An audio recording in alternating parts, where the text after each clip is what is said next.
As the student council advisor supervising our high school's annual Halloween carnival, I always do one final walkthrough of the building before the event starts.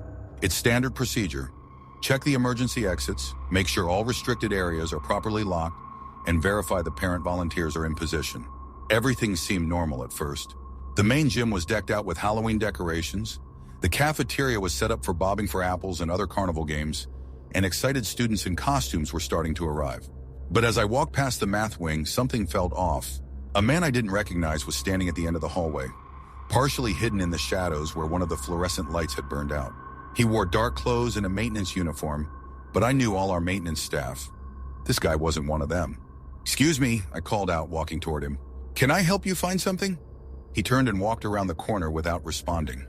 I picked up my pace, radio in hand, ready to call security if needed. When I rounded the corner, the hallway was empty. All the classroom doors were still locked, just as they should be.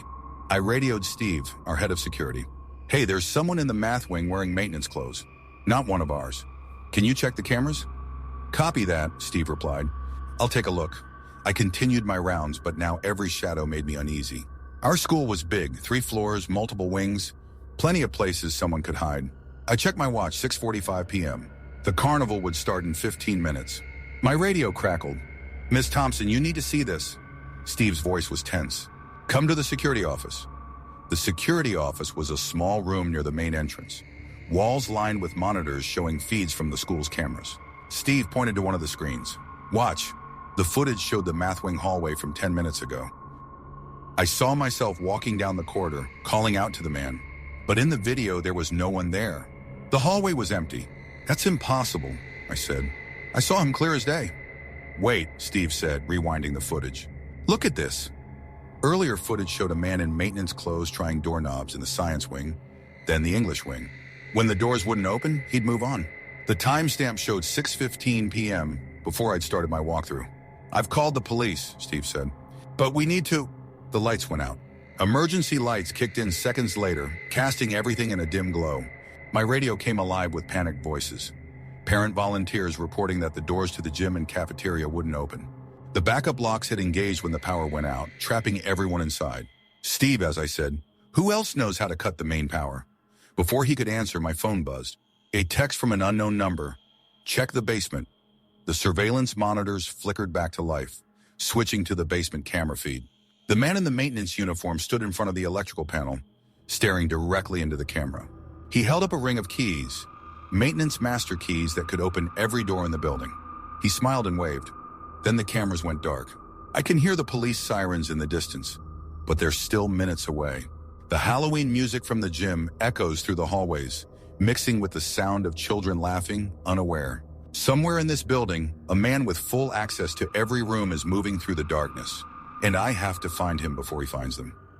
I tell Steve to coordinate with the police while I head for the basement. I know it's risky, but he has those master keys. He could get to any of those kids. The emergency lights cast long shadows as I move through the hallways, my footsteps echoing. The basement door is ajar. As I approach, I hear footsteps below. He wants me to follow. But I also hear something else. The mechanical whir of the backup generator starting up. If he disables that too, we'll be in complete darkness. My phone lights up. "Coming down? I have so much to show you." The basement stairs creak under my feet as I descend. My phone's flashlight beam cuts through the darkness, catching glimpses of pipes and old storage boxes. The backup generator's whir grows louder. If he disables it, the entire building goes dark. No emergency lights, no exit signs, nothing. I hear movement behind a row of metal shelves. "Security teams are already sweeping the building," I call out, trying to keep my voice steady. "Police are 2 minutes out." A low chuckle echoes through the basement. "You're wondering why I'm still here, aren't you?" His voice bounces off the walls. I can't pinpoint where it's coming from. Most people would run, but then most people don't spend weeks planning something like this. The generator's sound changes pitch. He's tampering with it. I move closer, following the noise. My radio crackles with Steve's voice. "Ms. Thompson, police are entering the building. Where are you?"